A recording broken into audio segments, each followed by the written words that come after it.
First of all, avoid products that will have high return rates. And then second of all, make sure your margin. What kind of categories of products do you sell right now, like on Amazon? I really don't even consider it if it's less than 30% ROI. Often I want to see much more, 50, 60% ROI. So I do entirely online arbitrage. Could you show us like how do you usually look for the products? Like what is the process and what are the things that people should look for? I did a little retail arbitrage at the beginning. I was never very good at it because... Hello ladies and gentlemen, today BQool invited a very special guest. His name is Jared and he used to be a musician and now he started to sell on Amazon. So today in this video he will share with us like why did he decide to be an Amazon seller, how he sourced for the products, and he actually gonna do the live demo of how he looked for the products. And he also gonna share a lot of different tips and strategies for everyone who watches this webinar with us. So ladies and gentlemen, let's welcome Jared on our channel. Hello Jared, how are you? Hey, I'm good. How are you doing? Yeah, I'm good. Thanks for asking. And can you introduce yourself first? Yeah, my name is Jared. As you said, I've been selling on Amazon for about almost 2 years now. So yeah, it's been right about 2 years. It's gone by really fast. It's been a lot of fun. I originally was a musician. Yeah, as you said, I went to college for piano performance, was like my degree, and I worked for about 4 years as a musician after school. During the day, I worked, in high school as a pianist, and then I would play weddings or musicals, bars, whatever, whatever I could to make money and to make ends meet. And eventually I just kind of decided that I didn't want my income to be so attached to my time. I wanted to be able to scale the income without scaling the amount of hours worked. I didn't want to have to work 80 hours a week to make more money, So I always had been I kind of got roped into money Twitter. I was on Twitter, and it was originally, I only had Twitter. It was like a fan account for, one of my favorite sports teams. And then the algorithm just showed me some money Twitter accounts, and slowly I went down the rabbit hole and, started hearing about Amazon FBA. I think one of the main accounts that kind of got me into it at first was Flips for Miles. Most people know him. Yeah.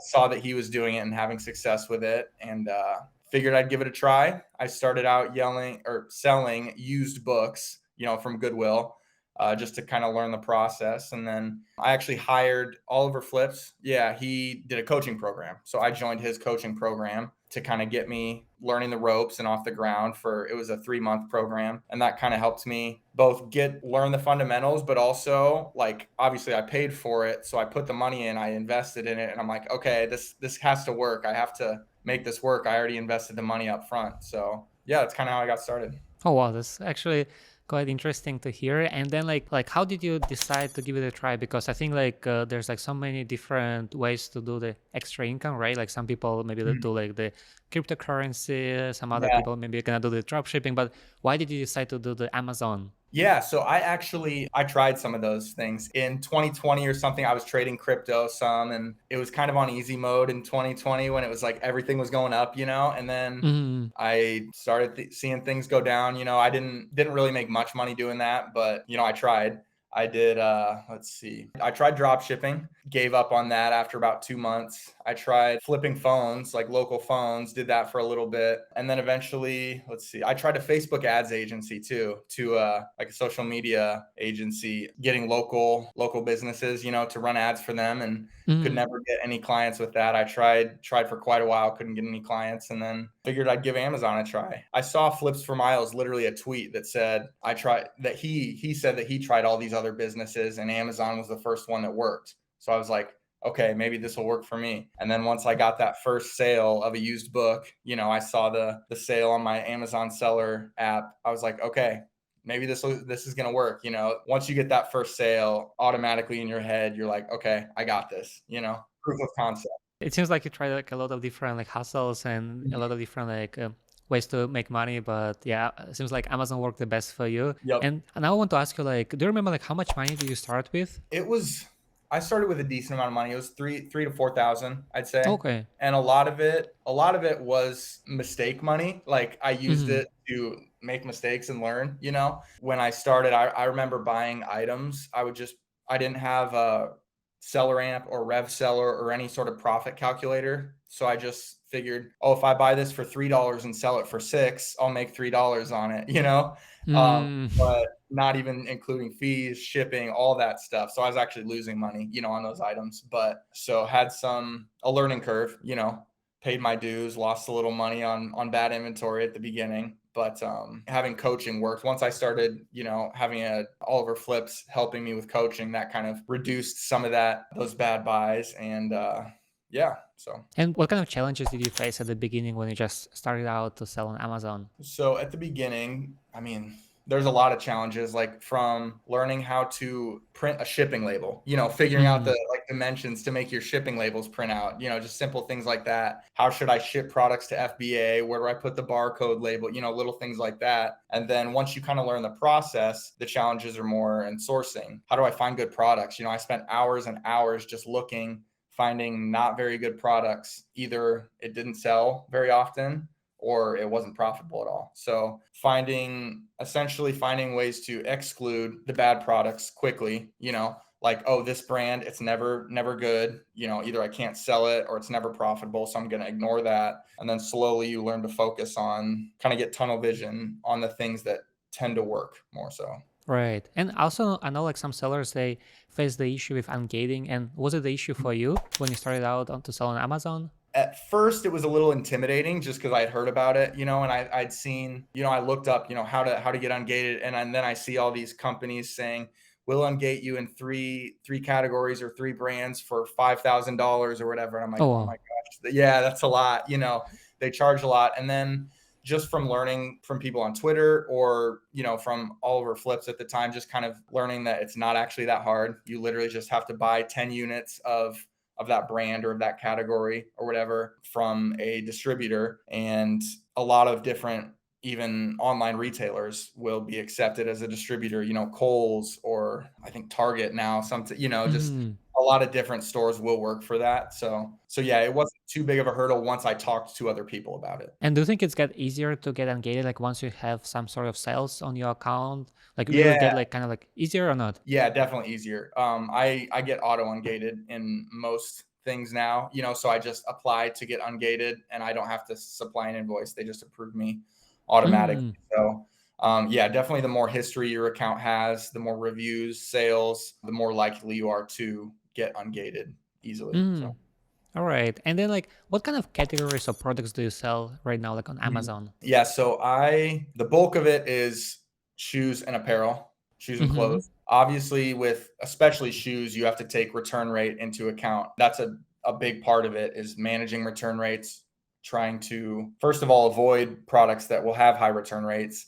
And then second of all, make sure your margin is big enough that it can be a buffer to some of those returns that will inevitably, with the fees and with the unsellable returns that will eat into your profit, you have to make sure you have a big enough profit at the beginning to account for that. I also sell some beauty products. There's good stuff there. Health and household. Those are the main ones. I'll sell just about anything, you know. I think it's just once you kind of find that category that works well for you. For me, that's been shoes and apparel. It's good to double down on that and take advantage of it. And like let's say like for the shoes or for the beauty products, like what are the typical ROI you're usually looking for? Yeah, so it's different, you know, for both categories. For shoes, I really don't even consider it if it's less than 30% ROI. Often I want to see much more, 50, 60% ROI. If it's a shoe that I have experience with, that I know the return rate is really low, I will go down to that 30% ROI, maybe even a little lower if I know for sure that it's not going to get a bunch of returns. And then beauty, I'll go down to, 20% ROI if the Keepa is very stable. So it's a little different for both categories because beauty, I'm not going to get as many returns, obviously. So, Right. All right. Fantastic. And there's like usually people gonna do like retail arbitrage, online arbitrage, and wholesale. And among those three models, like which one do you prefer, and which one do you think is the like most easy to do, or the one like you suggest for more people to try on? yeah, so I do entirely online arbitrage. I did a little retail arbitrage at the beginning. I was never very good at it because I would be in the store scanning things and then I wouldn't really like look at the Keepa. I didn't have my computer in front of me essentially to analyze the data. So for me, definitely online arbitrage. I think for beginners, I think definitely retail arbitrage and online arbitrage are the ones you want to start with. You probably don't want to immediately jump into wholesale. I don't have experience in wholesale myself, but from my understanding, your mistakes that you're using to learn initially are going to be much more costly to you in wholesale as opposed to online arbitrage or RA. So Yeah, right. I think it will be interesting to see like how do you actually usually look for the products, because I know that you mostly sell on an arbitrage, so it's always like doing everything online. So like could you show us like how do you usually look for the products? Like what is the process and what are the things that people should look for? okay. So I mainly do two types of sourcing. There's the storefront stocking, and then there's the manual sourcing.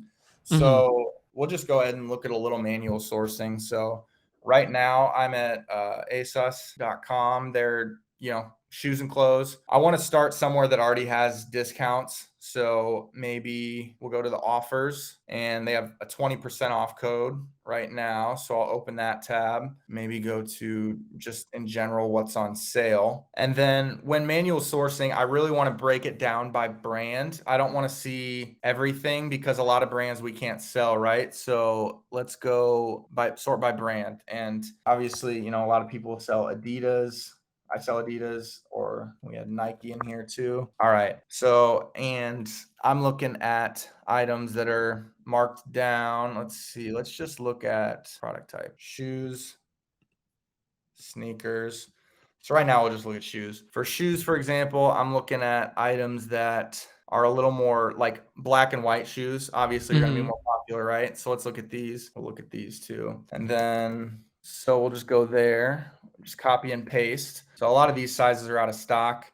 Honestly, if I look at the sizes, I'm probably not going to buy a women's 5.5. That's just not going to Hmm. well enough for me, so I'm probably actually just going to ignore that one. Let's look at this one. So there they have a women's 6. So there's a few sizes here that we can look at. So I'll just copy and paste. I really like DS Amazon Quick View. It's a free Chrome extension, and it will show you right here. It's this box right here on Amazon listings. It shows you the rank. It shows you how many FBA sellers are on it. So for items, if you're sourcing a brand you don't know and you see, only one FBA seller, maybe I don't want to sell it because I can't. You can also hover over it and see the Keepa graph, which really helps. But Hmm. so we're going to look for Spark sneakers in black and white. Okay. Sometimes half the battle is just matching the item. Yeah, Let's because sometimes they look quite similar. Yeah, they do, especially Nike shoes, man. I also will do I'll use Google Lens to find Amazon listings. So let's see. See if we can find this shoe with Google Lens. So I'm just looking here for an Amazon link to an Amazon listing, not really seeing any.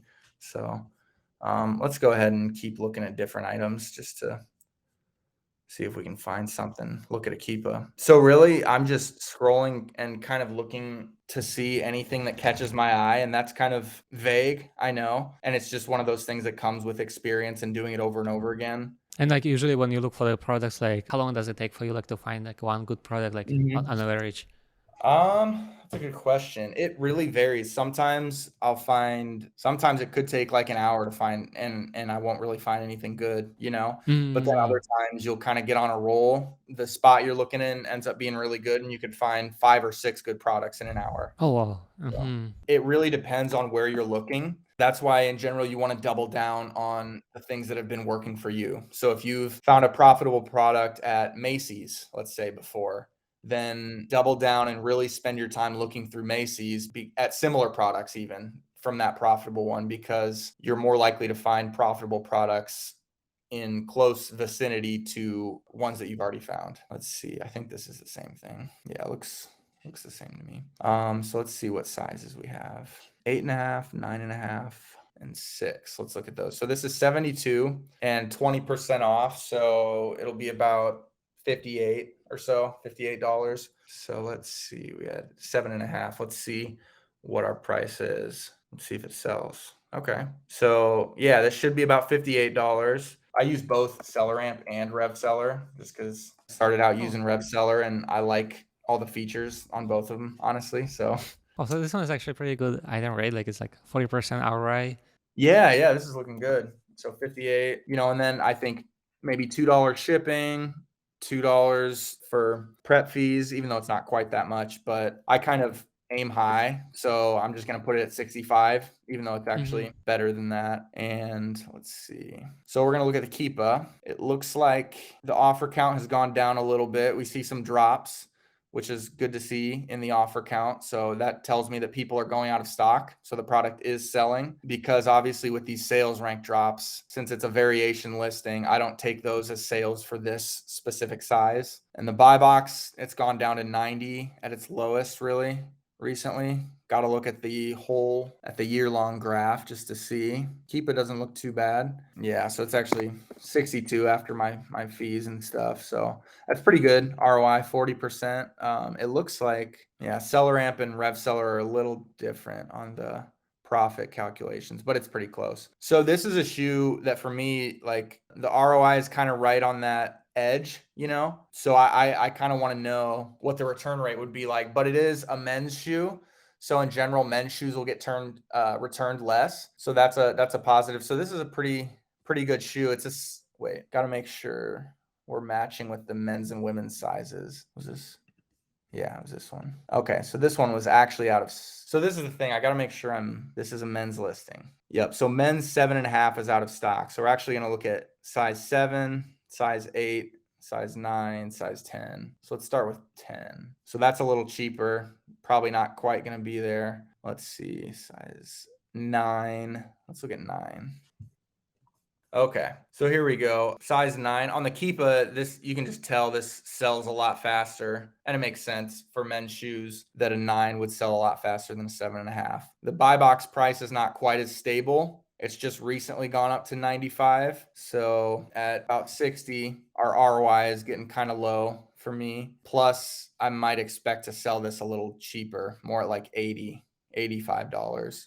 So for me, it's not quite there. Not enough profit here, as well as buy box stability here. But it's close, If I could get this for like $50, I might want to buy it. So So you would uh, just like keep looking and like match those like metrics like from Keepa, from RevSeller, and mhm. once you get the ROI you want, then like you're gonna get this item, right? Yeah, exactly. Yep. And I also like to look at other sellers to see where they're priced at. Someone's priced at 70, but it looks kind of like right now, kind of the going price is at 95. But let's see. So yeah, I have sometimes I'll export it with SellerAmp to like a Google Sheet of leads that don't quite meet my criteria, So this is something that I might export to that I can look back later. Maybe ASUS will further discount this in a month or something if they can't sell it. So yeah, those close ones I just like to keep an eye on.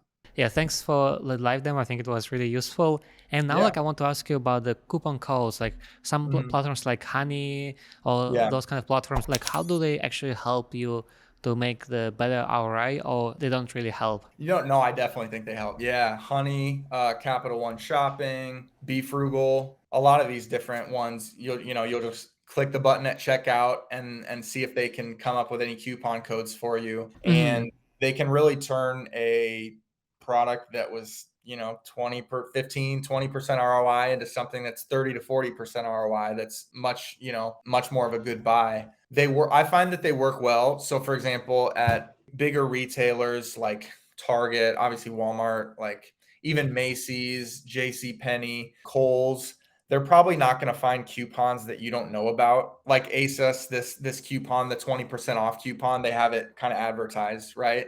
And I just know from experience shopping there that it's not going to get much better than that at ASUS Hmm. as an extension. But if you are shopping at some more niche stores, some smaller stores, you might add something to cart and think you're going to pay $15 a unit and then activate the extension, and it all of a sudden brings you down to $12 a unit, which is huge. It can turn a borderline purchase into a really good buy. So I at stores like that, I will not check out until I've run those extensions to make sure I'm getting the best price. Right. Yeah, and I want to ask you about like when you decide whether you should get this item or not, like you're looking at the monthly sales, right? And the amount of offers. And like what are those monthly sales and the amount of offers you usually look for?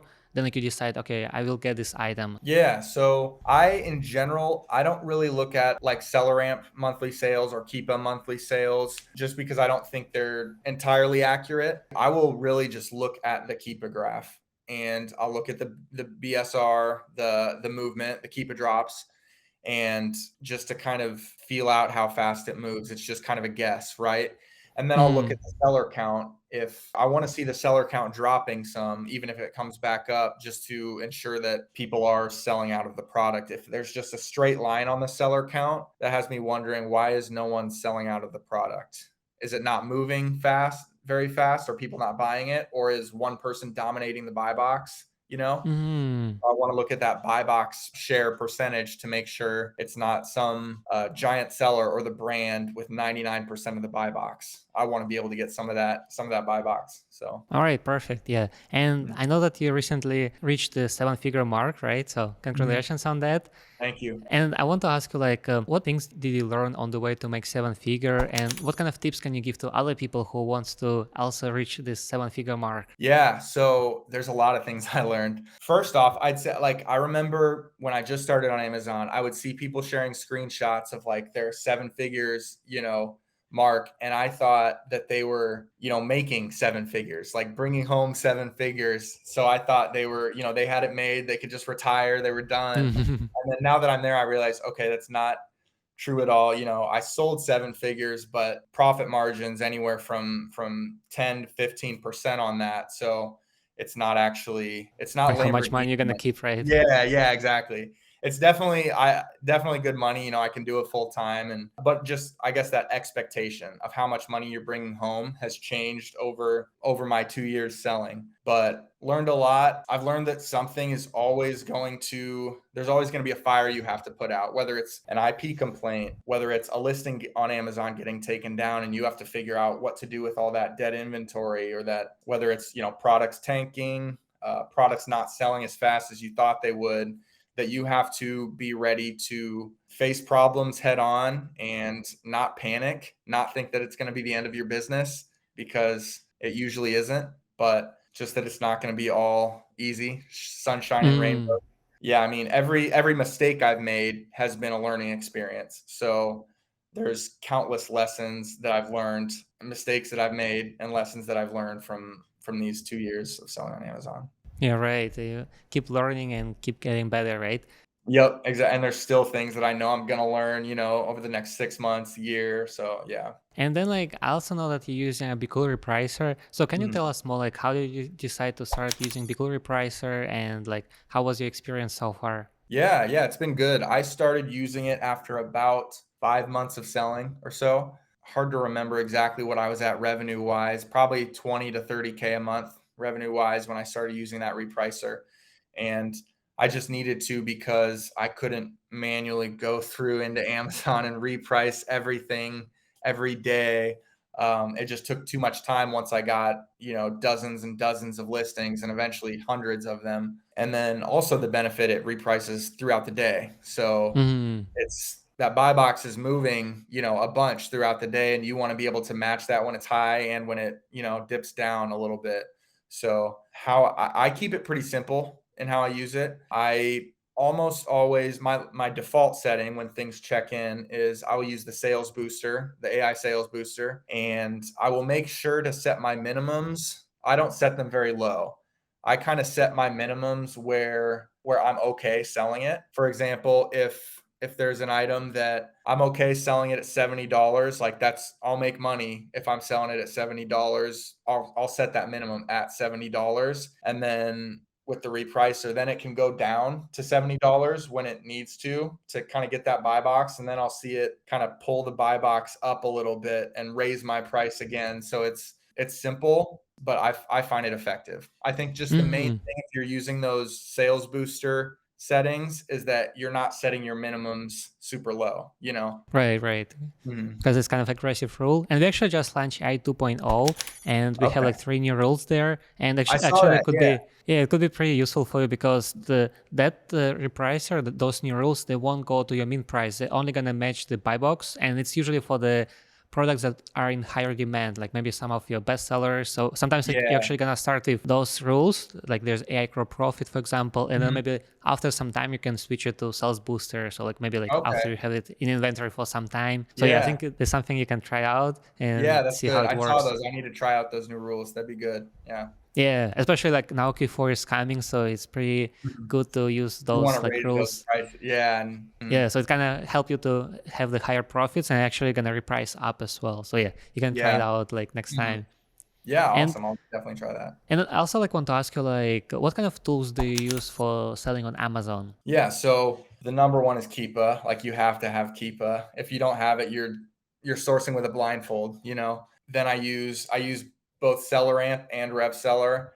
I just like the way the Rev Seller profit calculator looks. And then Seller Amp has so many features, the export to Google Sheets, the way you can look at all the different sellers, I use a lot of it to yeah, it's that export to Google Sheets function. Honestly, is it has a lot of other benefits, but that's like crucial for me to be able to keep track of my purchases and my leads. So let's see. I use Seller Board to keep track of profit and loss and to look at each of my SKUs to look for profitability. I'd say that's one of the biggest things I would say is whether you're using Seller Board, Inventory Lab, whatever, that you are before you replenish an item that you think, you made money on, just plug that ASIN into the profitability tab on those items to see how much you actually profited from those after returns. Because especially selling shoes, that can be a lot less than you thought you did, if you aren't aware of those returns. That was Right. yeah, one of the big lessons I learned. So I do have Inventory Lab because my prep center uses it to list. Those are the main softwares I use. Yeah, and obviously BQool. Yeah, that's kind of Mm. one that I forget about just because I use it like it's the foundation. I have to have something repricing because there's no way I'm gonna go in and reprice stuff myself. So Yeah, right, right. Okay, yeah, thanks for sharing that. And now let's talk about outsourcing because you mentioned that you're using a prep center. And mhm. what else like do you need to use like to sell on Amazon or like to be able to scale up even more? Yeah. So I think I'd say the first thing you should outsource is probably the repricing to get a repricer like BQool because that is kind of even though it's not like a person working for you, it's a software that's automating a process for you. And then definitely getting a prep center. That freed up so much time for me not prepping 20, 30 hours a week, is a big time saver. And I'd say you want to hire a bookkeeper at some Mm-hmm. point after depending on your scale. Once you're starting to scale up and really increase your spend and revenue, that's when you kind of want to look at hiring a bookkeeper because they will help you understand your true profit numbers, your cash flow, everything. Because I mean, I've gotten myself into cash flow issues before just because I didn't understand my numbers that well. And I recently hired a virtual assistant for product sourcing. Mm-hmm. So he's been working for me for about a month now. And that's really excited to be working with him because sourcing is the most important part of the business, right? You're spending all the time finding those profitable products that drive your profit, obviously. I'd say the biggest thing about that is don't expect them to be perfect right away, to completely change your business right away. I hired a virtual assistant about a year ago and I just wasn't like ready for it. I kind of told him, all right, find me 5 good leads a day. All right, go. And then I didn't really coach him much, and then I wondered why. Well, he couldn't find anything, right? Exactly, because he didn't have, the coaching from me. So really being willing to if you're hiring a virtual assistant, being willing to put in that time, 4 or 5 days a week on calls with them, sourcing with them, analyzing deals, trying to get their brain to think like yours while sourcing. Mm. Yeah, you So basically want to make like little you, like right, like someone like who exactly, can yeah. be like a little yourself, like and help you to source like in the way you source. Exactly, So yeah. because, for example, this last weekend it was Labor Day. There's dozens and dozens of different sites that have so many good deals, but as one person, I can't go through each one of those sites and manually source them. There's just not the time. So Hmm. essentially training people to be able to do that for you. And let's say like when you're like at seven-figure mark, like how many Mhm, VAs do you need to have like to be able to keep at this mhm. figure, or maybe like even try to scale up even more? Yeah, so I don't think you need to have any VAs to get to that mark, but yeah, I mean, I know of people that are selling even more than me, doing better than me, and they don't have VAs. But I felt for me it made sense to now start to train and hire people, because it starts to there's so at the higher you scale, so many more tasks it seems like that you have to get done. The amount of listings that you have to pay more attention to replenishing, more inauthentic complaints, just more things all around to deal with. And so outsourcing a little of that, the sourcing is, I think, really important. And I think it'll help me get to not the seven figure mark, just a million in a year, but hopefully get to 2, 3, 4 million in a year, and hopefully free up a little of my time after a while to be able to focus on other businesses or other projects. So All right, yeah. So probably like one or two VAs will be pretty much enough, right? At the beginning. I mean, like not at the beginning, like at seven-figure. no, I gotcha. Yeah, yeah. And I am looking to hopefully soon hire another VA and an admin VA to kind of all those daily or weekly administrative tasks that are a little tedious, but they need to get Mm-hmm. done for keeping things organized. Hoping to hire admin VA pretty soon, and I think that'll help me out a lot too. So All right, yeah, that's good. Like, thanks for sharing that part. And yeah. you just mentioned that you have a bookkeeper. So, can you give Mhm. like some tips for dealing with taxes? Because I think a lot of people they might be feel like it's like a little bit of struggle, right? Like, Uh-huh. sometimes don't know like how to deal with the taxes. So, like, how do you think like bookkeeper actually help dealing with those tasks? Yeah. Yeah, so, I would say it's much easier to prepare for your taxes before tax season, before March or April when the taxes are gonna be due. If you come to a bookkeeper a month before taxes are due, they might say like, "Hey, we're not gonna get this done in time. Mm-hmm. We're not gonna get this filed in time." So definitely, I mean, if you don't have one now, start looking for a bookkeeper or someone to prepare your taxes at least for this upcoming tax season, and then just saving money, putting money away for paying taxes so you're not panicking if you're hit with, a big tax bill. I try and save a certain percentage of every Amazon payout. I put it away in a separate checking account, bank account, to leave it aside, set it aside for taxes so that when tax season comes around, I already have that money ready to pay. Mm-hmm. And then, for in terms of filing taxes, I mean, I just give my all my statements, everything, to my bookkeeper, to the person preparing my taxes, and they'll know the best way to prepare your taxes to help you, to give you the best advantage. Yeah. So I'm by no means a tax expert. I just know that, find someone who can help you, find a Mm-hmm. CPA. Yeah.